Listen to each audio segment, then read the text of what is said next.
ka-technician, mga ka-technician. Ayan, dito ulit tayo. So may isi-share lang akong isang problema ng aircon. Actually, split type ito na Hitachi. Ayan, so hindi ko na sana ito ilalabas. Pero ito kasing board na ito ang medyo marami ng pinaluhang technician. Pinaluha no? Ayan, lalo na yung mga nagre-relocate, nire-relocate or parang ngayon lang naka-handle ng ganitong klaseng modelo. So kakaiba kasi ang model na ito dahil yung indoor niya dalawang wire lang ang ginagamit. And ang indoor niya may supply na 35 volts. Yan. So ganito yan. Okay, so ang supply ng indoor dito niya kinukuha sa outdoor. Ito. Yan. So dito maraming nagkakamali sa ganito. Nasusuplayan nila ng AC supplyan papasok dito. Yan. So nasusunog ang indoor, nasusunog pati si fan motor. And nadadamage pati itong pinaka main board. Kaya yung sinasabi ko, maraming pinaluhang technician. So marami kaming natatanggap na ganitong problema.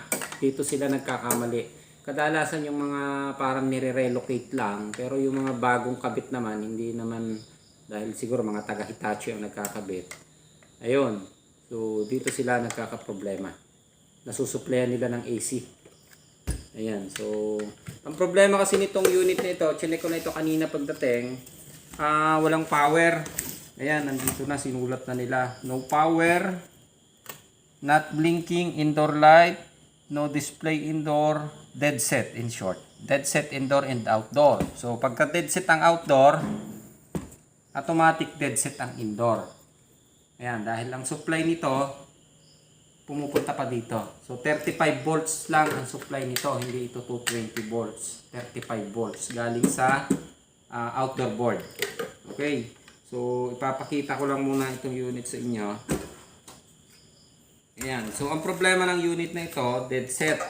And sinilip ko na rin ang naging problema, regulator. Kalasin ko lang muna.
So ayan yung board natin.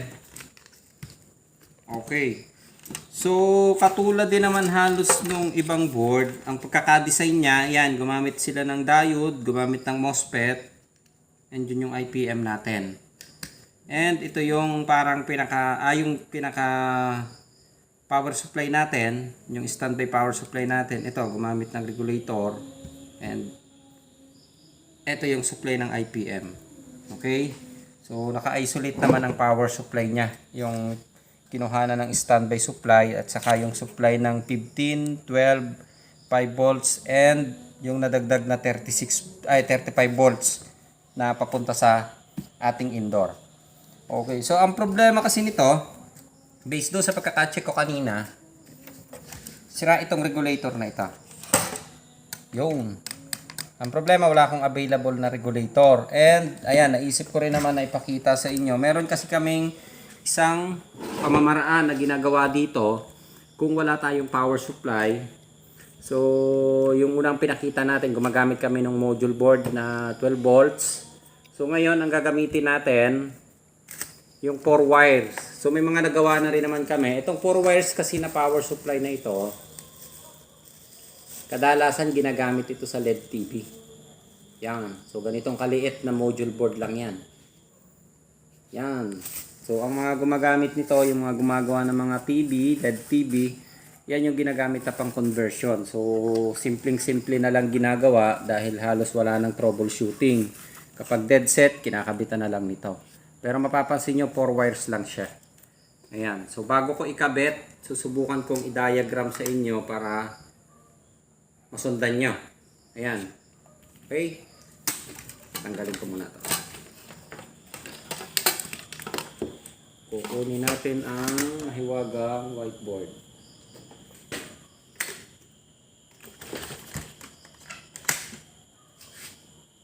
Ayan. So yung power supply natin, ayan, i-drawing ko muna ha. Yan.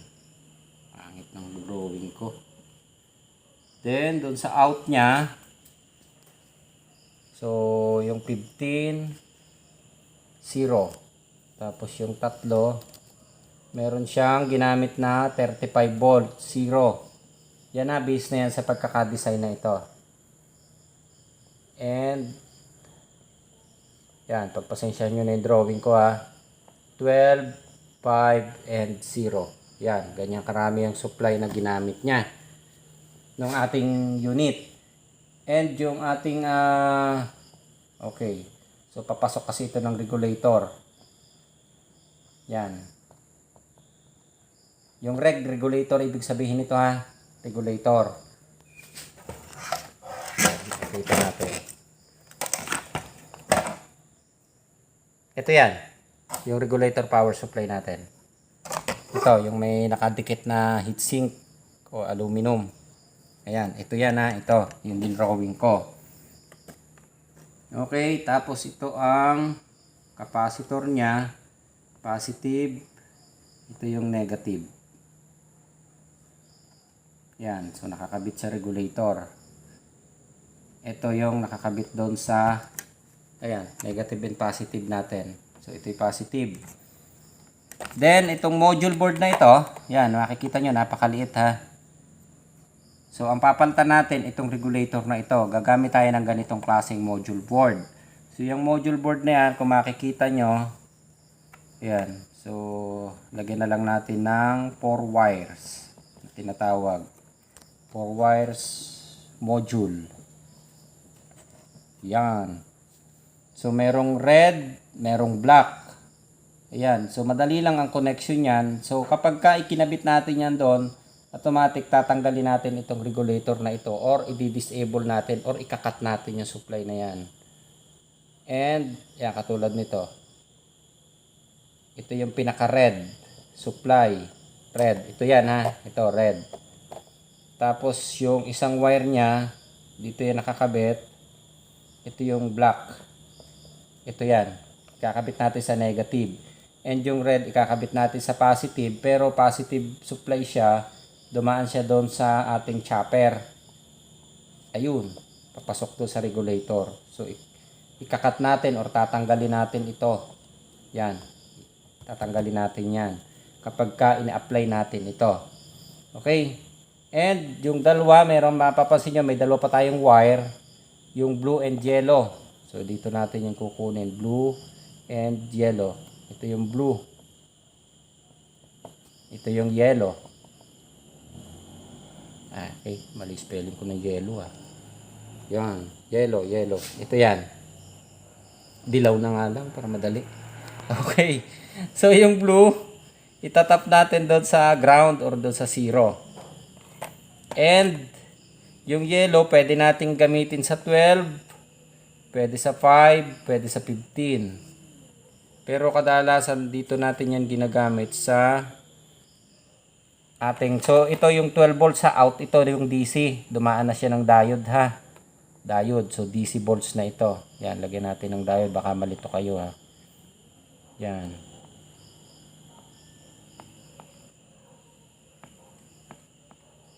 Yan, so out na to ha, out. Yung yellow, doon natin itatapping. Ayan, ganyan lang kasimple natin gagawin. Pero tatanggalin nyo itong pinaka-regulator na ito. Ayan. Okay. So, ganito lang yan kasimpleng gawin. Tapos, magkakaroon na siya ng supply. And make sure lang itong secondary, i-check nyo kung walang shorted. Kung good ang diode, good ito, good din dito, good ito. Okay. So, ipapakita natin ang actual ngayon.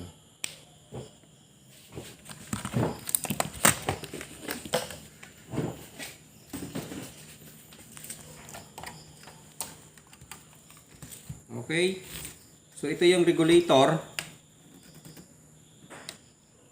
Yan. Ito yung regulator. So, kakalasin ko muna siya.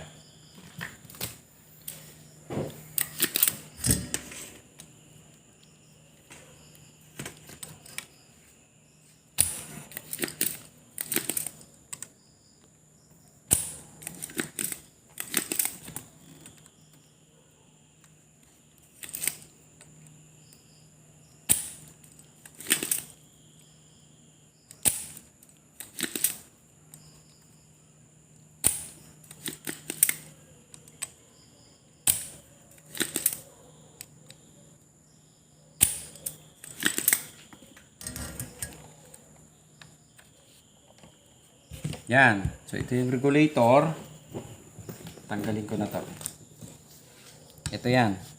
So, pwede nyo naman kabitan. Kung may makukuha kayong ganitong regulator, pwede nyo naman hindi convert. So, pinakita ko lang ito para kung sakaling wala kayong ibang option, pwede kayong gumamit ng 4 wires power supply. Kita.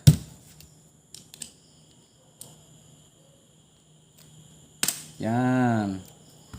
Okay, so ngayon nakatanggal ang ating regulator. Tanggalin ko na rin nga ito. Ayan. Okay. So ito mapapansin nyo itong module board na ito na maliit. Yan. Ito yung pinaka-regulator niya. Ito ang ipapalit natin dito. Yan. And meron siyang voltage adjustment na ginagamit. Yun. Yung trimmer o yung bias. Kung gagamitin nyo doon, dapat isisiro nyo muna siya. Yan. Pero ito ang problema kasi nito. Kapag dito natin ini-apply sa ganitong board, katulad nito, sa TV okay siya dahil pwede nyong ihang ang supply papunta sa IPM. Yan, ay papunta sa IPM. Yung papunta sa main board. So, paandarin nyo lang muna ang power supply kung sa TV nyo gagamitin. Yan, teka, kukuha ko ng sample ng board. Yan. Like katulad nito, ito board dito ng TV. So, sa TV kasi pwede nyong tanggalin ito, yung socket, yung supply papunta doon sa main board, and paandarin nyo lang muna ang power supply. Ang problema kasi natin dito, kaya dapat naingat tayo sa pagkakabit. Ang voltage dapat natin, magpipix na siya yung output natin. Dapat fixed voltage na kaagad ito. Yan. Yan kailangan nating voltage requirements. Dapat nakapix na siya. So kapag ganito kasi yung ginamit natin na power supply, kapag gini-apply natin yung diagram na ginawa ko, ito, kung paano i-connection, dahil yan naman talaga ang connection niya, ang voltage natin hindi pa siya fix. So maaari yung 15 natin magiging 12 volts lang siya or 5 volts. Yung 35 hindi rin siya fix, mababa pa siya. Kaya gumamit siya ng ito, kung mapopokus natin nung pinaka adjustment na ito. Yan. So, naka-zero siya, and pag na-tapping natin, unti-unti nating i-adjust ito at i-monitor natin sa tester. Yun. Hanggang makuha natin yung fixed voltage. So, sa ganito kasi, sa board ng aircon, maaaring bumiglang tumaas yung supply natin, baka masira ang IPM nyo. Kaya mahirap siyang i-apply. Ngayon, ang ginagawa kasi namin dito, na diskarte, So tinatanggal ko itong dalawang wire na ito. So sundan nyo na lang ha. Ayan. So iaayos ko muna ito. So ang gagawin natin, i-modify pa natin itong 4 wires natin. Tatanggalin ko ilang dalawang wire na ito, yung yellow and blue. Yan. Dali, tatanggalin ko muna para makita natin ang actual. Maglalagay lang ako ng ilaw. Yan. Medyo magbablur tayo ng konti. Yan. Okay. So tatanggalin ko itong blue and yellow na wire.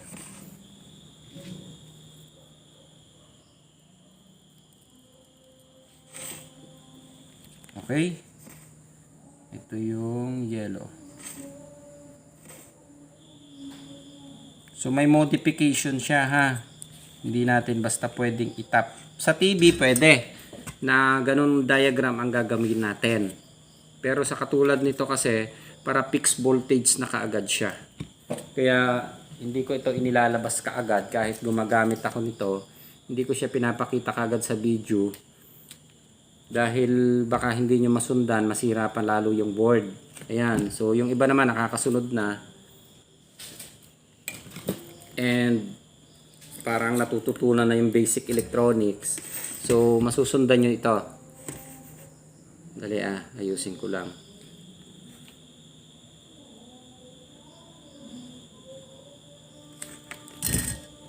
Ayan. So makikita nyo itong eto, mayroon siyang photocoupler. Ewan kung makikita pag na-focus natin. Yan yung photocoupler na yan yung nagkukontrol ng voltage natin. And ito yung adjustment. Yan.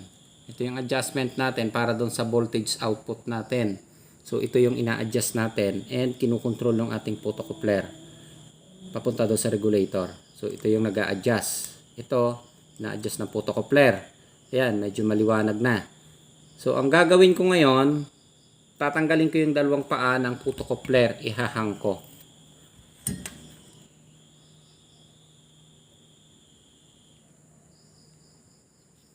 Medyo maliit.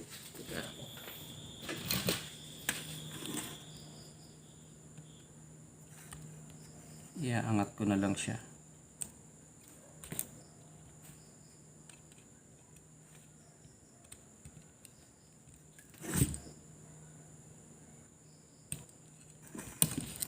Yan. So makita nyo, inangat ko itong photocoupler natin.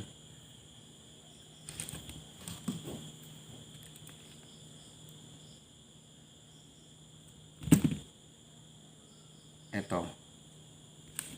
And bawasan ko lang ng paa. So meron itong yung photocoupler natin. Yung iba familiar na kayo sa photocoupler. May marking siya, yung parang dot na bilog. Dot na bilog yun, may bilog siya. And ibig sabihin may polarity ha. Hindi nyo basta itatapping. So ikakabit ko lang muna ito para masundan natin ha. Yan. Yung yellow dito. Ayan. So makikita nyo, inihang ko yung photocoupler ha. Nabalik ko lang ng konti. Yan. Tinanggal ko yung control. So ang gagamitin nating control, yung papunta na mismo dito sa board. So magkukontrol na ng voltage natin o magre-regulate yung galing na dito sa board na ito. Yan. Titihaya ko ulit siya. So parehas din ng pagkakadesign halos. Ito yung isang photocoupler. Yan. Ito yan, yung voltage adjustment. And gumamit siya ng resistor na para mag-fix na yung voltage. Ito yon. So gumamit ng, naka-fix na siya. So hindi nagbabari ang voltage natin. So ang gagawin ko, tatanggalin ko itong photocoupler na ito.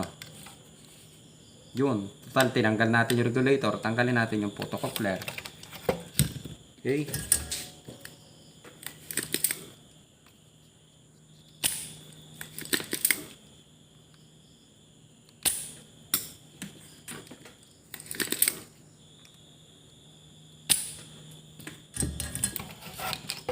Ayan, pero sundan nyo yung pagkakapwesto ng photocoupler.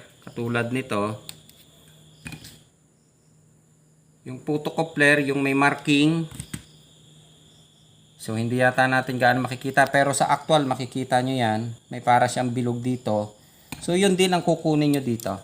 Katulad nito, yung tinanggal ko, ito. Yan.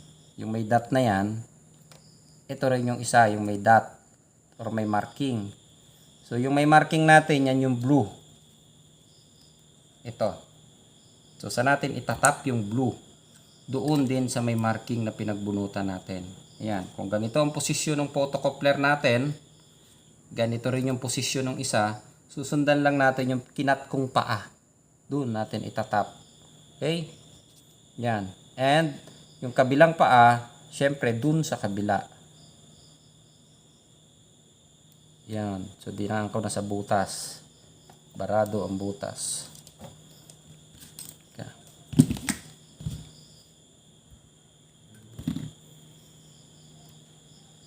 Yan. So, habaan na lang natin yung video. Hindi ko na ikakat para masundan nyo. Yan. Okay? Hihinan ko muna.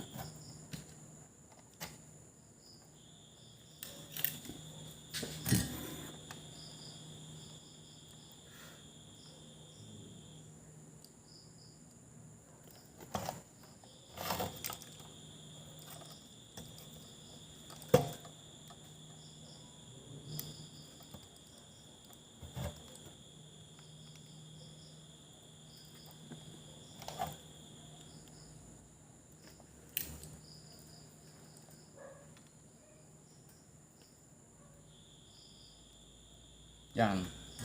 Okay. Ayan, kung titingnan nyo, yung blue, yung may dot, doon ko kinabit sa tinanggal ko ng photocoupler na may marking. Ayun, makikita naman yan eh. May para siyang pabilog na size, ay marking yun.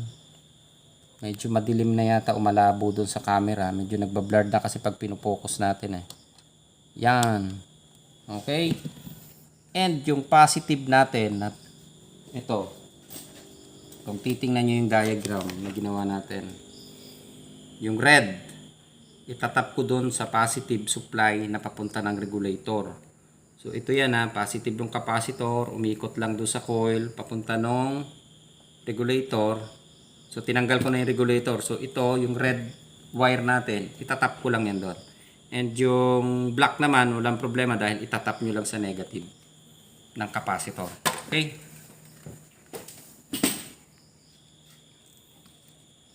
Ayan. So, para masundan natin ng diretso muna, pansamantala, doon ko sa likod itatap, ha? Okay.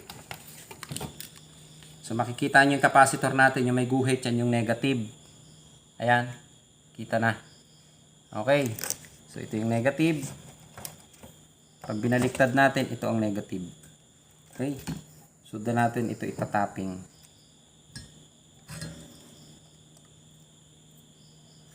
Yan. Ito yung positive. Ito, kung susundan nyo yung aking diagram kanina, ito yung positive. Yan. Ito ang negative. Ito yung positive ng capacitor. Ito yan. Ito yung transformer natin. Ito yung coil. Yan, doon sa pangalawang paa. And, ayun. Itong pin na ito ang positive. Yan.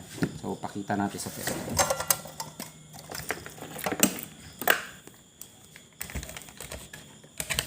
Yan.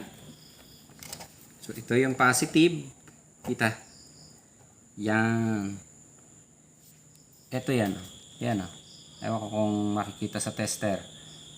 Ito yung positive. Yun.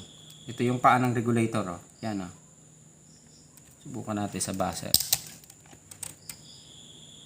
Yun. Ito yan. So kung titingnan nyo sa diagram na pinakita ko, ito yung positive ng capacitor. Dumaan sa coil. Yun yung paa ng regulator. Okay? So dito, yun din. Positive ng capacitor. Dumaan sa coil, pumunta dun sa pin ng regulator natin. Ito yan.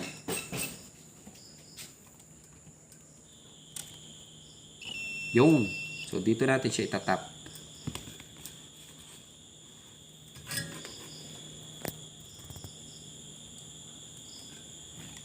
Ito yung red. Bawasan natin.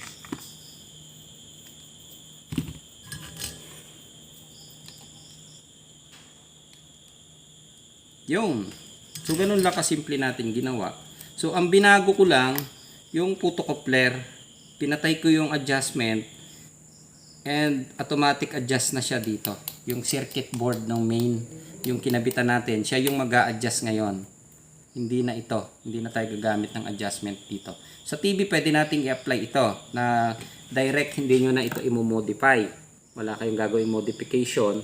Susundan nyo lang yung pinaka wiring diagram natin. Doon nyo itatapping. Pero sa ganito kasi hindi pwede. Kailangan kasi fixed voltage kaagad ito. Yan. So, susukatan natin ngayon kung garanti sabog na or aandar. So, ayan, itatry natin kung good ang ating power supply ngayon. Kung aandar na siya. Ayan. Okay. So, ito dito, huwag kayong magkakamaling mag-tapping. Ayan, nakalagay naman yan dito. L, N, yung kabila, DC supply ito. So, kakaiba siya, compare nyo dun sa iba. Baka masanay kayo na kinakabit dito. Yung communication niya, may nakasakay na DC supply, papunta dun sa ating indoor. Ito yung pinaka-communication niya. May kasamang DC supply. Kaya kakaiba siya, compare dun sa ibang design nyo, ha? Okay. So, yung supply hub, ititest lang natin siya. Ito, yung aking supply na kinabitan. Yan. So, kapag nagkakabit kayo, lalong-lalo na sa wiring, titingnan nyo L at saka N. Ang ibig sabihin yan, AC supply yan. Line at neutral. So, AC ang papasok. So, dito, wag muna kayong magtatapping. Yan. Kasi DC. Or may maaaring kakaiba or bago sa paningin nyo. Wag nyong i-apply yung naunang natutunan nyo doon sa application doon sa iba. So, ibang model, ibang design. Kaya, ayun, wag nyo basta i-apply kaagad. Pag-aaralan nyo muna yung circuit. Okay, so kinabit ko ito. Teka, kukuha tayo ng tester para ma-monitor natin. Yan, so digital lang gagamitin ko. Ito, kung makikita nyo, nagre-reflect yata sa ilaw.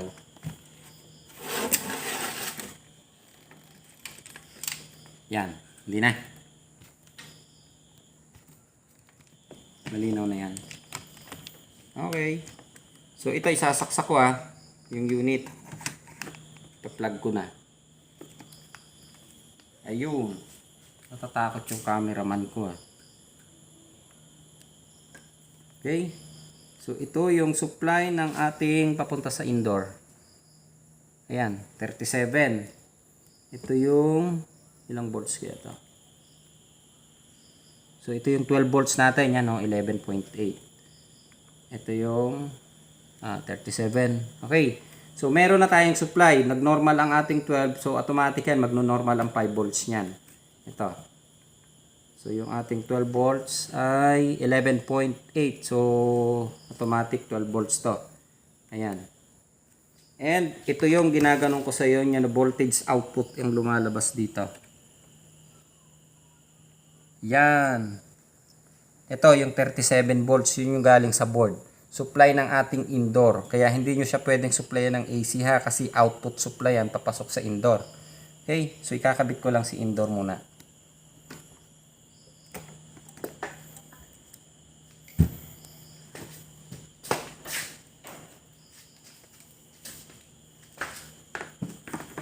Ayan. So, gagamit lang ako ng dalawang wire. Ito. Hindi ko gagamitin yung isa.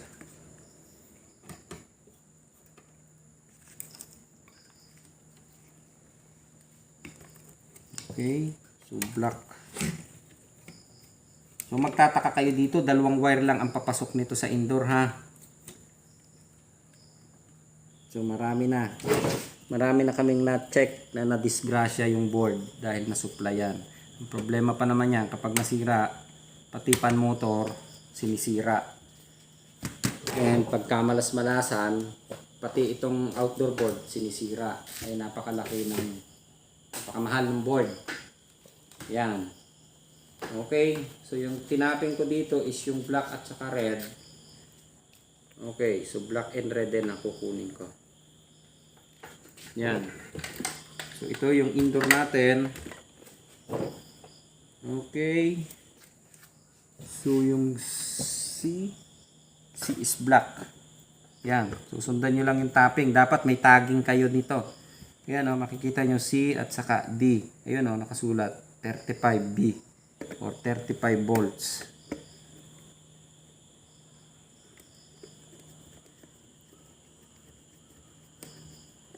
Yung. And ito yung D. D is red. Ayan. So nakakabit na siya and ito yung display board. Try natin kung aandar siya. Yun. Nakita nyo, nag-power na siya. I-on natin. Yun. Nabuhay na. Okay. Ayan. So, mag-i-error siya dahil naka-disable pa to, nakatanggal pati mga sensor. Ayan. Okay na. So, buhay na yung unit natin. So, ipipix ko na lang and iayos ko lang ng pagkakakabit ito. Ayan. Mamaya, babalikan ko kayo kapag naiayos ko na ito. Yung wire. So, ayan. Ganito lang natin itinapin yan, ha. Okay?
Yun, naputol.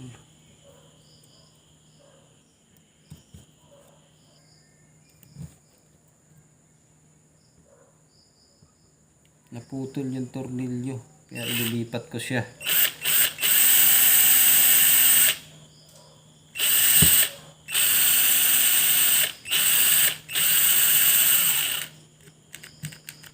Yun, nalubat.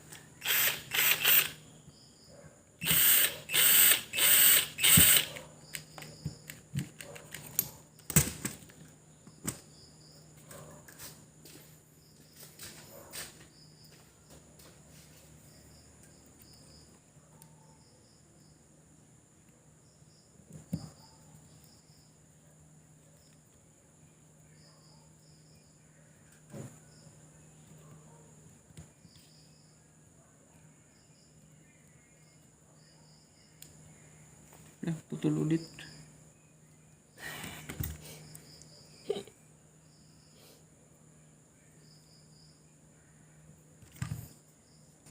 Yung ayos, nagkaigi. Actually, nakadalawang kabit ako ng tornilyo pero naputol. Ayun, malambot yata yung tornilyong nadali ko. Yun. Okay. So, ikakabit ko na siya ngayon. Ayan, ganyan ang magiging connection niya. Okay, so ihihinang ko lang itong ating pinaka heatsink sa ilalim.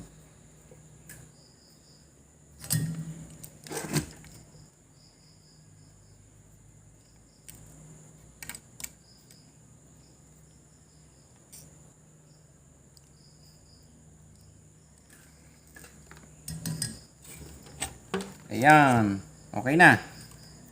Ito na, yung ating module board. And i-assemble ko siya. Balikan ko kayo, i-assemble ko lang dito, ha.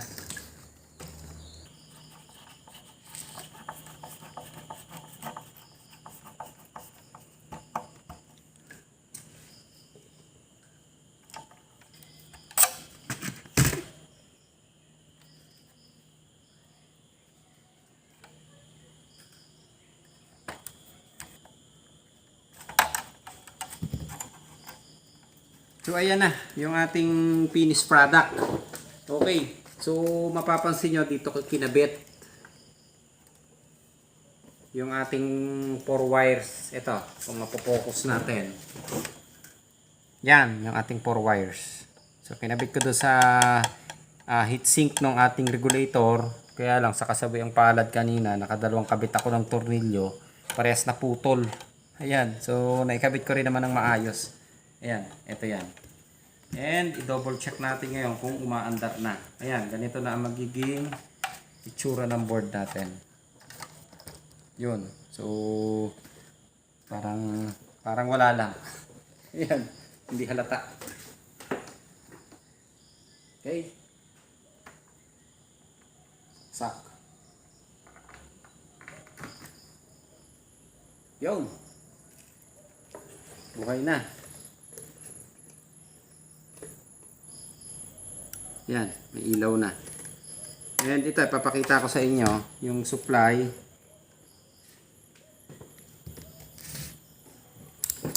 Yan, naka-DC tayo DC. Si DC. Yan. Kita yan maliwanag sa tester. Ito yung output niya. Yan 33, 35 volts yan. Yan So, dahil hindi naka-on, nagbi-blinking yung ating indoor.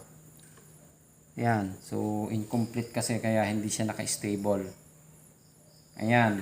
So, magtataka kayo, voltage. Teka, tanggalin ko muna. Voltage ang pumapasok dito, ha. Ayan. Medyo mahaba ang video natin ng konti, pero pagtiyagaan nyo na. Ayan.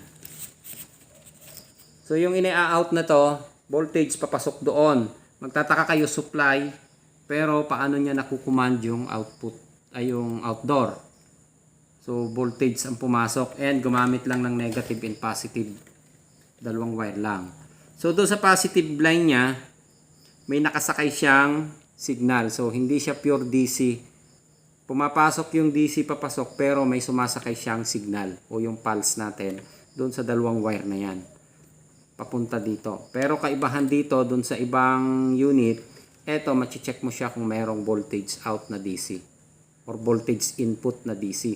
Ang supply ng indoor galing sa outdoor. Outdoor, susupply niya ang indoor niya bago mag-on. So nasa 35 volts lang ang papasok dapat dito. Hindi mababa or hindi sobrang taas. Okay? And wag kayong magkakamali. Ulitin ko lang. Dalawang wire lang talaga yan. Baka magtaka kayo. Dalawang wire lang sa indoor.